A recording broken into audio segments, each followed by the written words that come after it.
The red lights kept blinking on the old communication device. Elder Zixtel watched them flash in the dark tunnel where she and her people hid. Each blink meant the same thing: help us, please help us.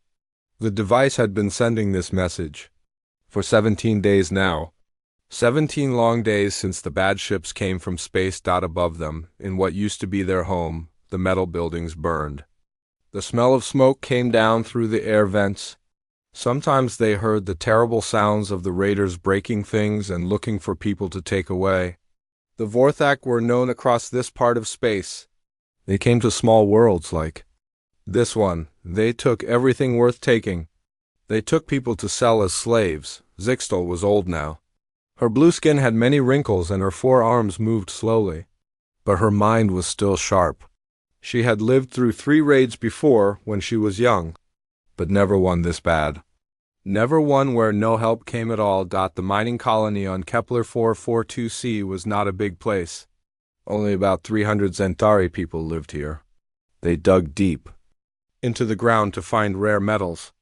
These metals were worth a lot of money to the big companies that bought them.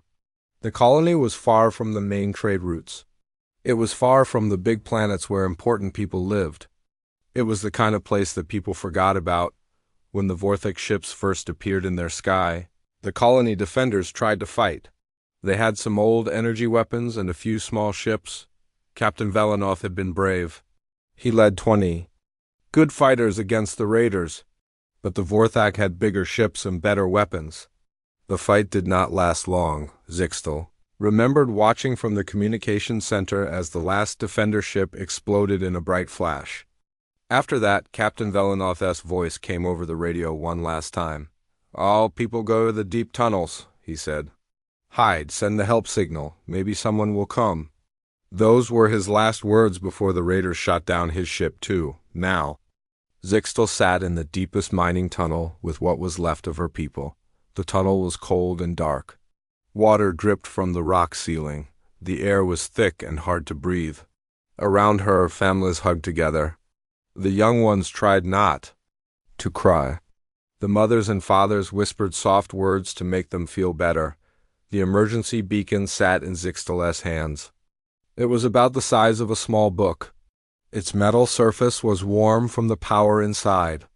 Every few seconds, the red light would blink. Each blink sent their cry for help out into space. The message was simple, but desperate. Colony under attack. Need help now? People dying? Please come. For 17 days, the beacon had been calling. For 17 days, no one answered. CYX single quotes Tal knew why. She had worked with the Galactic Coordination Council before. She knew how they thought. Her world was small and far away. The people here were not important to the big governments. The council had bigger problems to worry about.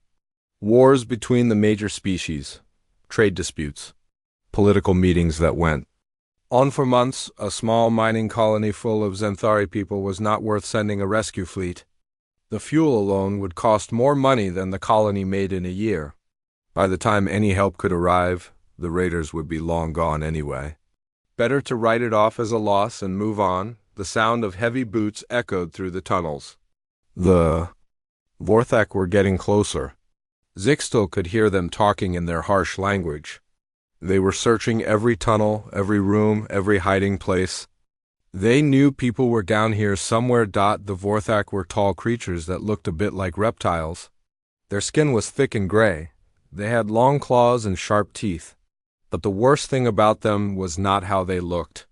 It was what they did. They took people from peaceful worlds and sold them as slaves in the outer parts of space where no laws existed. Young Zenthari people were worth a lot of money as slaves. They were smart and good with their hands. They could work for many years before they died. The raiders would take anyone they could catch. Even the old ones like Zixtel could be sold for some money. A small child named Pixta sat near Zixtel's feet. The little one was only 6 years old. His parents had died when the raiders first attacked. Now he had no one except the other people in the tunnel.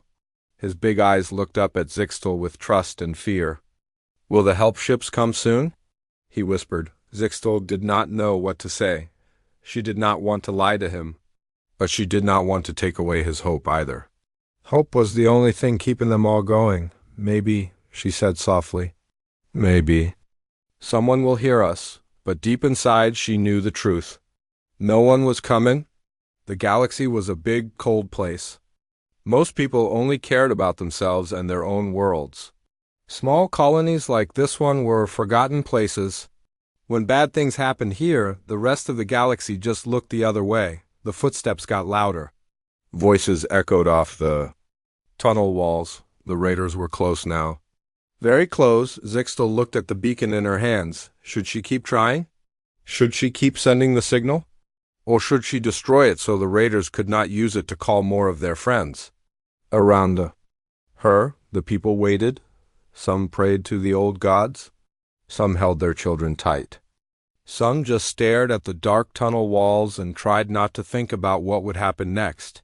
The lights of the Vortex searchers appeared at the far end of the tunnel, bright white beams that hurt to look at.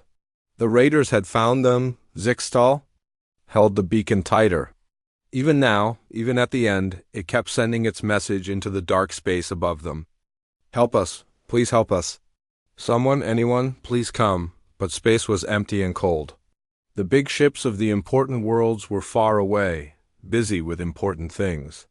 The small worlds, the forgotten places, the people who did not matter, they were on their own. The Vorthok voices got louder. They were excited now. They had found what they were looking for. Soon they would take everyone away. The lucky ones would just be killed. The unlucky ones would spend the rest of their lives as slaves. Zixtal closed her old eyes and made one last wish.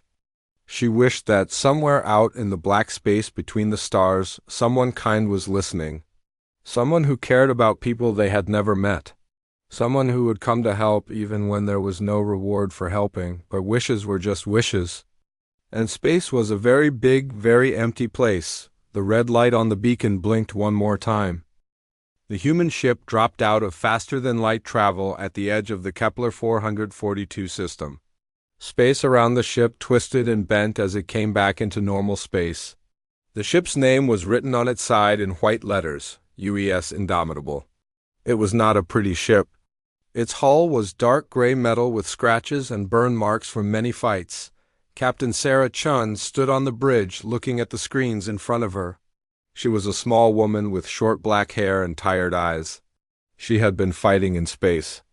For 10 years now, her uniform was clean but old. On her chest were small metal pins that showed she had been in many battles. The bridge around her was busy but quiet. 20 people worked at different stations. Their fingers moved fast over glowing buttons and switches. Everyone knew their job. Everyone was good at what they did. They had to be. Human ships were usually alone out here in the big galaxy. When trouble came, they only had each other.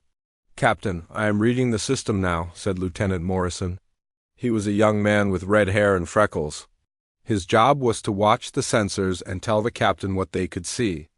There are 17 ships near the planet. They look like Vorthek raiders. Captain Chun nodded but did not smile. She had hoped they would get here in time. The distress signal they picked up was already old when they found it. Most alien ships would have turned around and gone home. The message was too old. The people calling for help were probably already dead, but humans were different. They did not give up easily. What about the planet? Chun asked. Morrison looked at his screens more carefully. The cities are burning, Captain. I can see fires from space. The orbital defense platforms are destroyed. No ships are fighting back. Chun felt angry, but she did not let it show on her face. The Vorthek were bullies.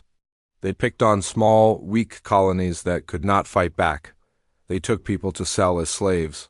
They killed anyone who tried to stop them. And most of the galaxy just let it happen. The Galactic Coordination Council said they could not be everywhere at once. They said they had to focus on the big important planets. Small mining colonies were not worth the cost of sending a rescue fleet. It was just business to them. Just numbers on a report, but to humans it was different. Every person mattered. Every call for help deserved an answer. The human ship Indomitable was what other species called a destroyer. It was built for fighting. It was fast and tough and carried powerful weapons, but it was also small. Much smaller than the big battleships that the major alien powers used. Most alien species built their warships to be beautiful and impressive. They had smooth curves and bright colors. They were meant to show how rich and powerful their builders were. Human ships were different. They were built to win fights, not to look pretty. The Indomitable looked like what it was, a weapon. Every part of it was designed to hurt the enemy or keep the crew alive. There were no fancy decorations, no smooth curves. Just thick armor and big guns and engines that could push the ship faster than most aliens thought was safe. "How many people are on those raider ships?" Chun asked. "About 3,000, Captain," Morrison answered. "Maybe more." "Their ships are bigger than ours. And how many people are we?" 147, Captain." Chun smiled for the first time since they had arrived. "I like those odds." The other people on the bridge looked at her like she was crazy. Even for humans, fighting 17 ships with only one ship was not smart. But Sheen had fought the Vorthek before. She knew how they fought. The Vorthek were used to easy victories. They picked on planets that could not fight back. When they did fight other ships, it was always with more ships and bigger guns. They liked to stay far away and shoot at each other for hours. They thought that was how space battles were supposed to work, but humans had learned to fight differently. On Earth, their home planet, humans had been fighting each other for thousands of years. They had learned that sometimes the best way to win was to do something the enemy did not expect. "Sir," said Ensign Park from the weapons station. "Should I charge the rail guns?" "Yes," Chun said. "Charge everything. And tell engineering I want maximum power to the engines." The Indomitable had 4 rail guns mounted along its hull. Rail guns used powerful magnets to shoot chunks of metal at very high speed. The metal slugs could punch through the armor of most ships. They moved so fast that enemy point defense systems could not stop them. The ship also had missile tubes and energy weapons, but the rail guns were special. They were a human invention. Most aliens used only energy weapons in space battles. They thought shooting pieces of metal was primitive and stupid. Humans had learned that sometimes primitive and stupid worked very well. "Captain," said Commander Torres, the ship's second in command. She was an older woman with gray hair and scars on her hands. "Are we really going to attack 17 ships by ourselves?" "Yes," Chun said simply. "That is not a very good plan, Captain." Chun turned to look at her old friend. Torres had been with her for 5 years. They had fought together in the Rigel Sector War and the Tau Ceti incident. Torres was smart and brave, and Chun trusted her completely. "Do you have a better plan?" Chun asked. Torres thought for a moment. "We could call for backup, get more human ships to help us." "How long would that take?" 3 days, maybe 4. Chun looked back at the screen showing the burning planet. "Those people down there do not have 3 days. They probably do not have 3 hours. Torres nodded. She understood. This was why humans were different from the other species in the galaxy. When someone called for help, humans came. Even when it was dangerous. Even when it was stupid. Even when no one would blame them for staying away. "All right, Captain," Torres said. "What do you want us to do?" Chun smiled again. This time it was not a nice smile. It was the kind of smile a Volf made before it attacked.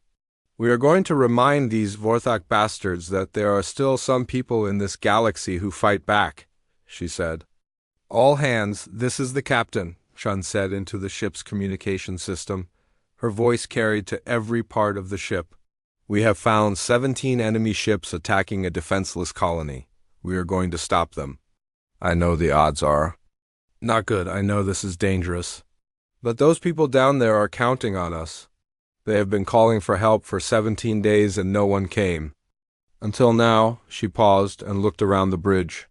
Every person there was ready to follow her into battle. They were scared, but they would not run away. "This is what we do," Chun continued. "This is why we are here? When the galaxy's bullies think no one is watching. When they think no one cares, we show up and prove them wrong. Today we fight, today we win. And today those people down there learn that humans keep their promises. The ship's engines began to glow brighter. The weapon systems came online with soft humming sounds. The Indomitable turned toward the planet and began to move faster. In the distance, the Vorthic ships continued their attack on the helpless colony below. They did not know that death was coming for them from the black space behind them. They were about to learn what happened when you hurt people that humans cared about. The Indomitable came in fast, too fast for most alien ships.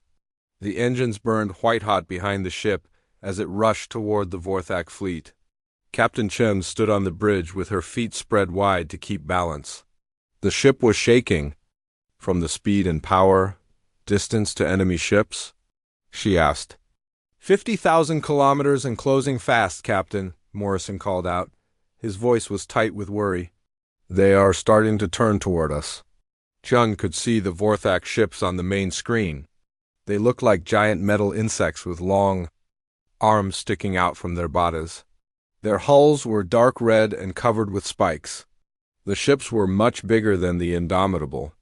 Each one carried more weapons and more crew, but size was not everything in a space fight. Captain, the enemy commander is trying to talk to us, said Communications Officer Webb. Put him on screen, Chun said.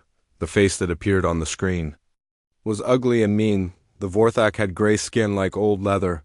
Small black eyes sat deep in a skull that was too long. When he talked, Chen could see rows of sharp teeth. Human ship, the Vorthak commander said in broken galactic standard language. You are in our hunting ground. Turn around and leave now. This does not concern you.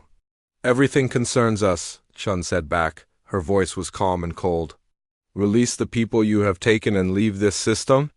The Vorthak commander made a sound like laughing, but nastier. You have one small ship. We have 17. You cannot win this fight, human. Be smart and run away.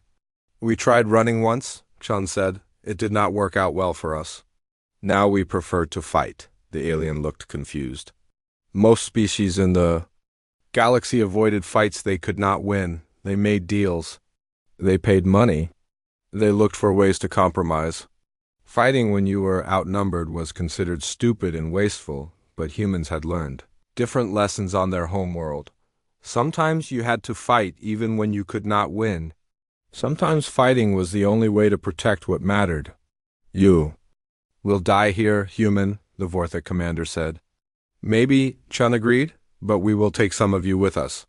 And maybe that will make other raiders think twice before they attack innocent people. She made a cutting motion with her hand. Webb turned off the communication link. All weapons ready, Captain, reported Ensign Park. Target their command ship, Chun ordered.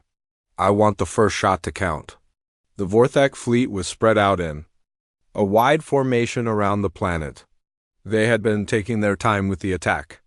Most of their crews were probably down on the planet's surface stealing things and catching people to sell as slaves.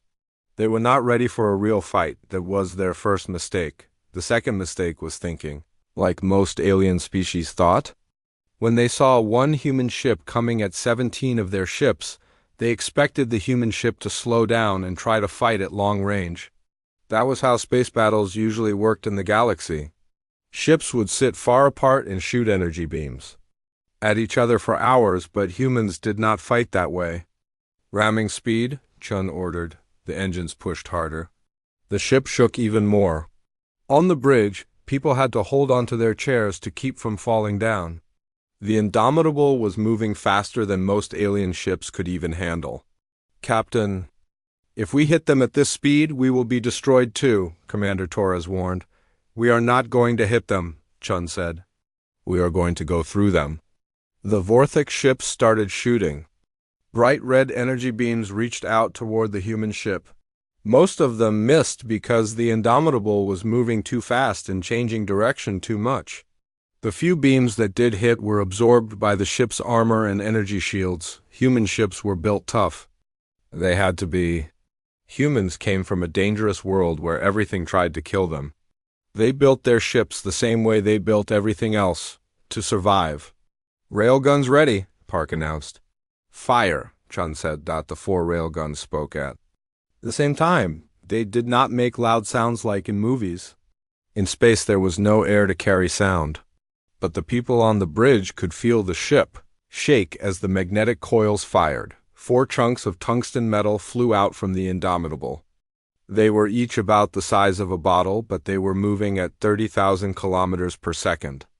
At that speed, they carried more energy than most energy weapons. The Vorthak command ship tried to shoot the metal chunks with its point defense systems, but the tungsten slugs were too small and too fast. They punched through the raider ship's armor like bullets through paper. The first slug hit the command ship's main reactor. The ship exploded in a bright flash that lit up space around it. Pieces of metal and burning gas spread out in all directions. The other 3 slugs hit 3 more raider ships. 2 of them exploded right away. The third one was cut in half and started spinning out of control. In less than 10 seconds. 4 Vorthak ships were destroyed. Yes, shouted Morrison. Other people on the bridge cheered too, but Chun did not celebrate yet. There were still 13 enemy ships left, and now they were all turning to face the human ship. Reload rail guns, she ordered. Prepare missiles. The Indomitable flew right through the middle of the Vorthak formation. Enemy ships shot at it from all sides. Red energy beams lit up space like a deadly light show. Some beams missed. Others hit the human ship's shields and made them glow bright. Blue, shields down to 60%, reported Chief Engineer Santos over the communication system. Understood, Chun said. Keep us moving. The human ship twisted and turned as it flew between the enemy vessels. It was like watching a small fish swim through a school of sharks. The Vorthak ships were trying to turn to follow it, but they were too big and slow. Fire missiles, Chun ordered. 6 missiles shot out from the Indomitable. They were smart missiles that could find their own targets. Each one picked a different enemy ship and flew toward it. The Vorthak tried to shoot the missiles down, but the small weapons were hard to hit. 3 missiles made it to their targets. 3 more Vorthak ships exploded or caught fire. 7 down, 10 to go, Torres said. Captain, the enemy ships are trying to surround us, Morrison warned. Chun looked at the tactical display. The remaining Vorthak ships were moving to form a circle around the human ship. If they succeeded, they could attack from all directions at once. Even the tough human ship could not survive that much firepower. Take us up, Chun ordered. Full power to engines. The Indomitable suddenly changed direction and flew up away from the planet. In space, there was no real up or down, but the human ship climbed away from the orbital plane where most of the fighting was happening. The Vorthak ships tried to follow, but they were not as fast. The human ship's engines were more powerful and more efficient. It could accelerate faster and turn quicker. Railguns reloaded, Park announced. Target the 2 closest ships, Chun said. Fire when ready. 2 more tungsten slugs flew out into space. One missed its target completely. The other one hit a Vorthak ship in the engine section. The ship did not explode, but it stopped moving and started drifting. That one is out of the fight, Torres observed. The battle was turning. The Vorthak had started with 17 ships. Now they had 8 ships left that could still fight, but they were confused and scared. They had expected an easy raid on a defenseless colony. Instead, they were fighting a human ship that attacked like a crazy animal. Captain, I'm getting reports from the planet, Webb said. Some of the Vorthak are trying to leave the surface and get back to their ships. Chun smiled her Volf smile again. Good, let them run back to their ships. Then we can kill them all in one place. The Indomitable came around for another attack run. Its hull was scorched black in many places. Pieces of armor had been blown off. But the ship was still fighting, still moving, still dangerous. The remaining Vorthak ships grouped together and waited. They had learned that the human ship was not going to fight the way they expected. Now they had to be more careful, but careful was not going to save them. Humans did not just fight differently. They fought better. While the space battle raged above the planet, small human ships fell through the sky like burning stars. These were assault shuttles filled with Marines. They came down fast and hot, their heat shields glowing red from the friction of entering. The atmosphere. Lieutenant Colonel Marcus Webb sat in the lead shuttle watching his Marines check their weapons and armor.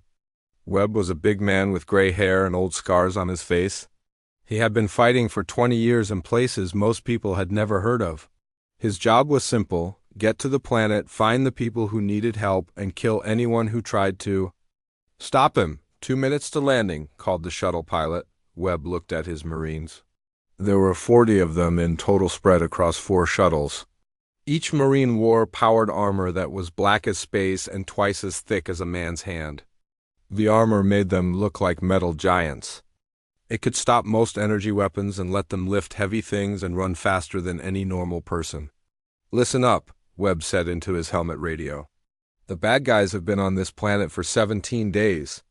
They have taken prisoners and they are probably getting ready to leave with them.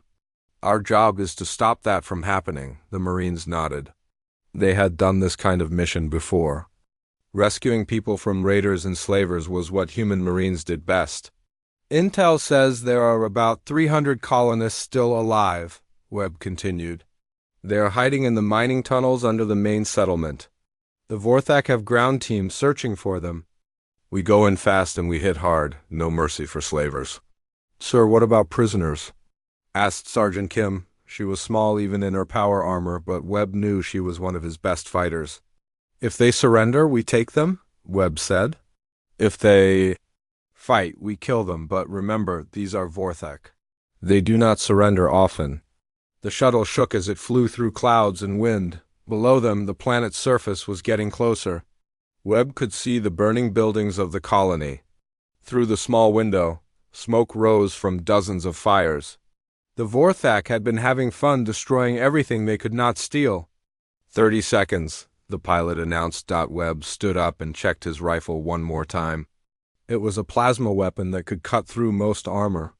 He also carried grenades, a backup pistol, and a long knife that his grandfather had used in Earth's last World War. Sometimes the old ways were still the best ways. The shuttle touched down hard in what used to be the colony's main square. The back door opened with a hiss, and the Marines ran out into the smoky air. Webb was the first one out, his armor's sensors already scanning for enemies. The settlement looked like a war zone. Buildings were smashed and burning. Dead bodies lay in the streets. Vehicles were overturned and shot full of holes.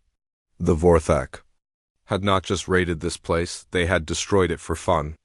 "Contact, 2 o'clock, called Corporal Zhang over the radio." Webb turned and saw 3 Vorthak soldiers running between 2 buildings. They were carrying energy rifles and wearing light armor. When they saw the human Marines, they started shooting. The Vorthak energy beams hit the Marines' armor and bounced off without doing any damage. The human power armor was much stronger than anything the raiders usually fought against.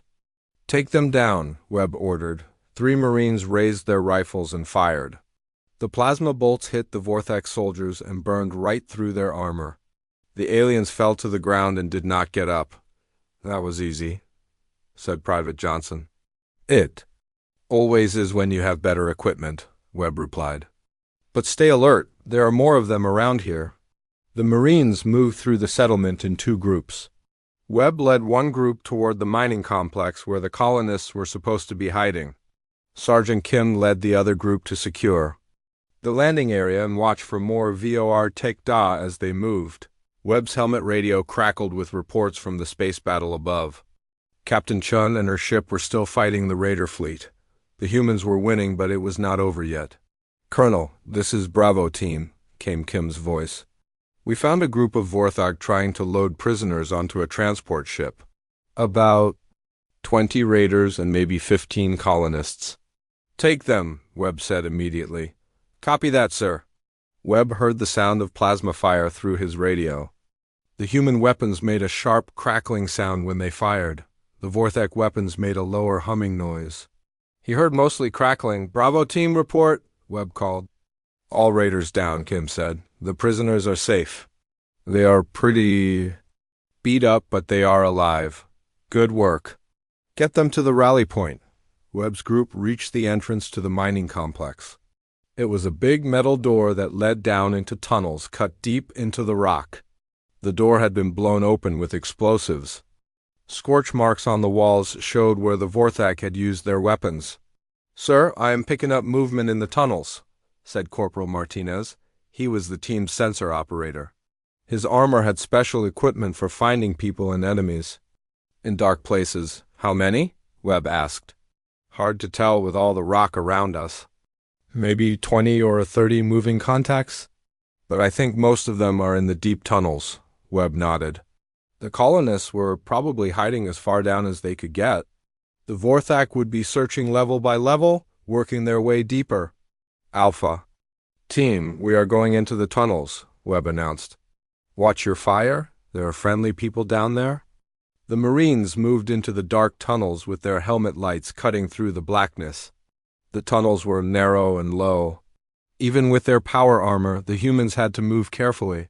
Water dripped from the ceiling and the air smelled of metal and fear. They had not gone far when they heard voices ahead, harsh Vorthak voices echoing off the rock walls. The aliens were arguing about something. Webb held up his hand and his Marines stopped moving. He listened carefully to the alien voices. He did not speak their language, but he could tell they were frustrated. They had been searching for hours and had not found many people to capture. "Martinez, can you tell how many?" Webb whispered into his radio. "I count 6 contacts about 50 meters ahead," Martinez whispered back. "They are not moving much." Webb thought for a moment.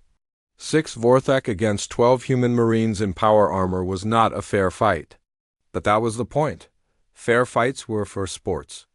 "This was war. We go in fast and quiet," Webb said. "Plasma weapons on low power. I do not want to bring down the tunnel ceiling." The Marines moved forward like metal ghosts. Their armor was designed to be quiet when they needed it to be. The Vorthak did not hear them coming until it was too late. The aliens were standing around a heavy door that they had been trying to break open. Their attention was focused on their work.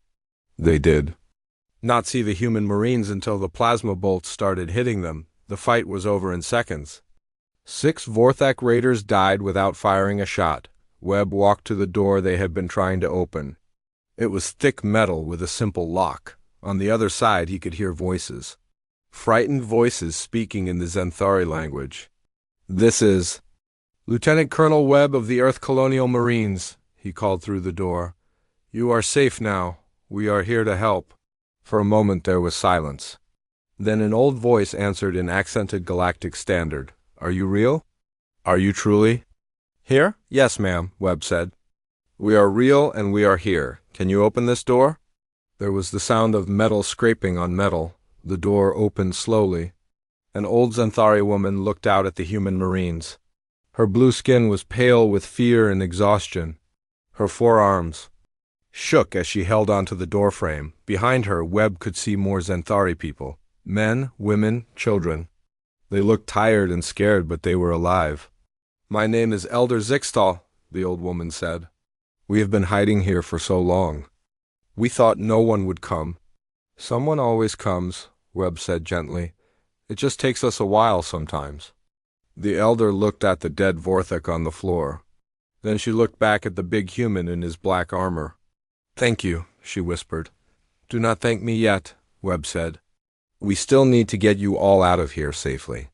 "Are there more of your people in other tunnels?" "Yes," Zixtal said. "Maybe 50 more in the deeper levels. The raiders were looking for them too." "Then we better go find them," Webb said. He turned to his Marines. "Johnson, Williams, escort these people to the surface. Everyone else, we are going deeper." As the Marines prepared to continue their rescue mission, Webb heard Captain Chin's voice on the command frequency. "Ground team, this is Indomitable. We have broken the enemy fleet. Most of the raider ships are destroyed or running away. How are you doing down there?" "Making progress, Captain," Webb replied. "We have found some of the colonists and we are looking for more. The bad guys down here are not putting up much of a fight." "Copy that, Colonel. Take your time and be thorough. We will keep the sky clear for you." Webb smiled inside his helmet. The space battle was won. Now it was just a matter of cleaning up the mess the raiders had left behind. It was dirty work, but it was important work. Someone had to stand up to the bullies. Someone had to come when people called for help. And today, that someone was human.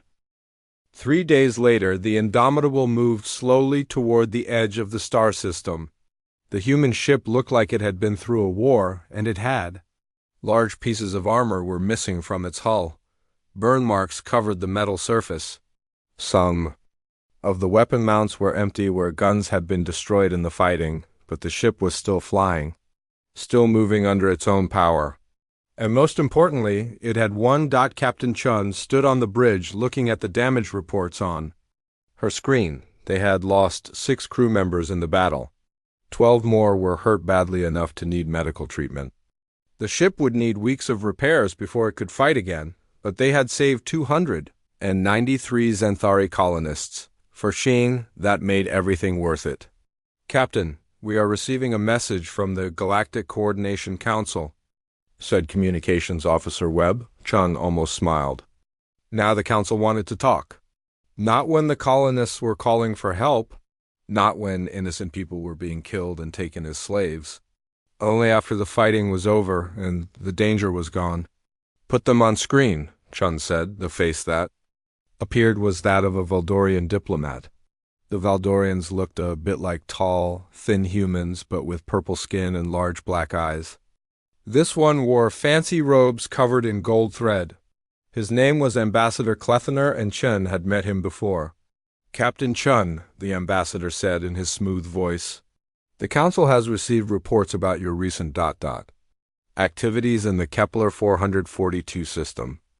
Activities? Chun repeated. Is that what you call saving people from slavers? The ambassador's face did not change expression. The council appreciates your concern for the colonists. However, we must discuss the methods you used. Attacking 17 ships with only one vessel was extremely reckless. You could have started a larger conflict. Chun felt her anger rising, but she kept her voice calm. The only conflict here was started by the Vorthak when they attacked innocent people. The situation was more complex than you understood, Clethoner said. The Vorthak clan involved has connections to several criminal organizations. Your attack may have disrupted delicate negotiations that could have led to the peaceful release of the hostages. Peaceful release? Chun could not hide her anger anymore. Those people had been hiding in caves for 17 days while raiders hunted them. Like animals. How much longer should they have waited for your negotiations? Patience is often the key to diplomatic solutions, the ambassador replied. Chun looked at the alien diplomat and wondered if he had ever been shot at. If he had ever seen what the Vorthak did to their prisoners. If he had ever held a dying child in his arms while politicians talked about being patient. Ambassador, Chun said slowly, with all due respect, you can take your diplomatic solutions and shove them. Those people called for help, and we answered, that is what decent beings do. The ambassador's large eyes got even larger. Captain, you cannot simply ignore galactic law and council authority. There are proper procedures for these situations. Your proper procedures got 293 people almost killed, Chun shot back. Our improper procedures saved their lives. The council will need to review your actions, Clethoner said stiffly. There may be consequences. There better be, Chun said. Maybe those consequences will teach the council to actually help people instead of just talking about it. She made a cutting motion and Webb closed the communication link. That went well, said Commander Torres dryly. The council is afraid, Chun said. They have been letting bullies run wild in the outer systems for so long that they forgot what it looks like when someone actually fights back. Captain, incoming message from the surface, Webb announced. It is Elder Zixtal. Put her on, Chun said. The old Xanthari woman appeared on the screen. She looked much better than she had 3 days ago. Her blue skin had regained some of its normal color. Her forearms moved with more strength. Behind her, Chun could see other colonists working to rebuild their settlement. Captain Chun, Zixtal said, I wanted to speak with you before you left our system. Of course, Elder. How are your people doing? Better, Zixtel said. Much better. The medical supplies your Marines brought have helped many of the injured. And your engineers have helped us get the power plant working again. Chun nodded. The Indomitable carried emergency supplies for exactly this kind of situation. Humans had learned that winning the battle was only the first part of helping people. You also had to help them rebuild afterward. Elder, I wanted to apologize, Chun said. We should have been here sooner. If we had received your distress signal earlier, No, Zixtel said firmly. You came when no one else would. You fought when no one else dared. You saved us when everyone else had given up on us. There is nothing to apologize for. She paused and looked directly at Chun through the screen. For 17 days we called into the darkness of space, the old woman continued. We begged for help from anyone who would listen. The great powers of the galaxy heard us, but they did not come. They had more important things to do, but you came. A ship full of humans from a small world that most people have never heard of. You came because someone needed help. Chun felt her throat get tight. She had been in the military for 10 years, but moments like this still affected her. That is what we do, Elder, Chun said simply. I know, Zixtel replied. And that is why the galaxy needs humans. Someone has to care about the small places. Someone has to answer when the forgotten people call for help. What will you do now? Chun asked. We will rebuild, Zixtel said. We will make our home strong again. And we will remember what you did for us. All of our children will know the story of the human ship that came from the black when no one else would. We may not be able to come if you need help again, Chun warned. The Council is not happy with us. They may restrict our movements. Zixtel smiled. It was the first time Chun had seen her smile. Captain, word is already spreading about what happened here. Other ships are coming to trade with us. Other worlds are offering to help. The Vorthek may have made us famous by attacking us. And you? Made us heroes by saving us? After the call ended, Chun walked to the observation deck at the back of the ship. Through the thick window, she could see the planet they were leaving behind. It was a small brown world with a few oceans and not much to make it special. Just another mining colony on the edge of known space, but the people there mattered. They had lives and families and dreams just like everyone else. They deserved to be safe. They deserved to have someone answer when they called for help. Lieutenant Morrison joined her at the window. Captain, sensors are picking up several ships approaching the system. Looks like merchant vessels and maybe a medical ship. Chun smiled. Good, the word is getting out. What word is that, Captain? That there are still some people in this galaxy. Who give a damn, Chun said, as the Indomitable jumped to faster-than-light speed. Messages were already spreading across the galaxy. Stories told by grateful colonists. Reports from shocked Vorthek survivors. Confused diplomatic cables from council members who could not understand why anyone would risk so much for so few, but the stories that mattered most were the ones being told in the outer rim. In the small colonies and mining stations and trading posts where ordinary people lived ordinary lives. They heard about the human ship that came when no one else would. They heard about the captain who fought 17 enemy ships to save strangers, and they started to hope that maybe they were not as alone as they thought. Hope that someone cared about the small places and the forgotten people. Hope that when the darkness came for them, a human ship might burn in from the black, with guns blazing and Marines ready to fight.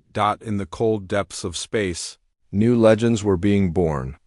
And they all began the same way, when no one came, when hope was lost, when all seemed darkest.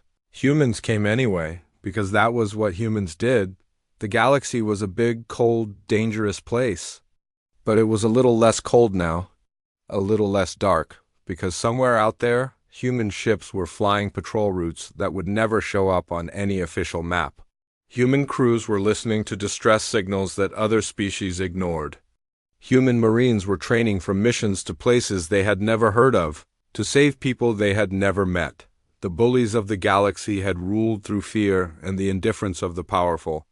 But now they had something new to worry about.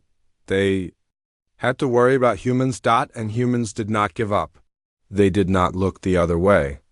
They did not make excuses about why they could not help. When someone called for help, humans came, even if it seemed impossible, even if it was dangerous, even if no one would blame them for staying away. They came because it was right, because it mattered, because someone had to. The message was spreading across the stars now, carried by traders and travelers and survivors, a simple message that changed everything. No one came until a human ship burned in from the black.